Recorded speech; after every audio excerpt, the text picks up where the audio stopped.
মানুষ মারা যাওয়ার পরে গোসল দেয় কি দেয় না? কসকো সাবান দিয়া গোসল দেয় কি দেয় না? এমন গরম পানি দিয়া গোসল দেয়, আর হাতের আঙ্গুলগুলো খিলাল করে দেয়, দাড়িগুলো খিলাল করে দেয়। এখন আমি এখতিয়ার পরে একটা প্রশ্ন রাখতে চাই জানার জন্যে। আপনারা জবান খুলে বলেন, পুরুষের কাপড় কয়টা? আরো জোরে গন, জোরে গন। পুরুষের কাপড় হলো 3টা, মহিলাদের কাপড় হলো 5টা। যেই কাপড়ের মধ্যে কোনো সেলাই নাই, আমার নবী আপনার নবী বলেন, যখন মানুষটারে গোসল করে কাফনের ভিতরে ঢুকাইয়া দেয়, ওই মুহূর্তে তার মাথার উপরে একটা বান দেয়, বুকের মধ্যে একটা বান দেয়, পায়ের মধ্যে একটা বান দেয়, দিয়া জন্মের মতন আমার এমন একটা গাড়ির মধ্যে উঠাইব, যে গাড়িটা বাস স্ট্যান্ডে থাকে না, যে গাড়িটা রেন্ট পার্কিং এ থাকে না, ওই গাড়িটা থেকে মসজিদের বারান্দায়, ওই গাড়িটা কোনো চাক্কা নাই, জীবন্ত 4টা চাক্কা গাড়িটারে নিয়ে আসবে। একটা হবে তুমি, আরেকটা হব আমি, এমন ভাবে জীবিত 4 চাকা তারে কাঁধে করে নিয়ে আসবে।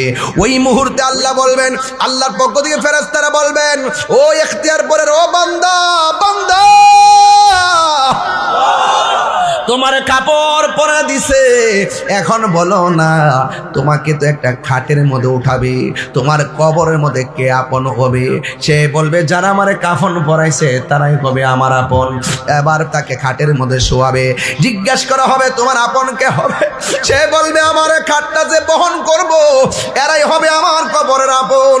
আবার যখন মসজিদ ইমাম সাহেব বলবে, এ মরহুমের লাশ যারা যারা ময়দানের মধ্যে এসেছে, তখন তারে প্রশ্ন করবে, ও আল্লাহর বান্দা, এখন তোমার কবরের মধ্যে আপন কে হবে?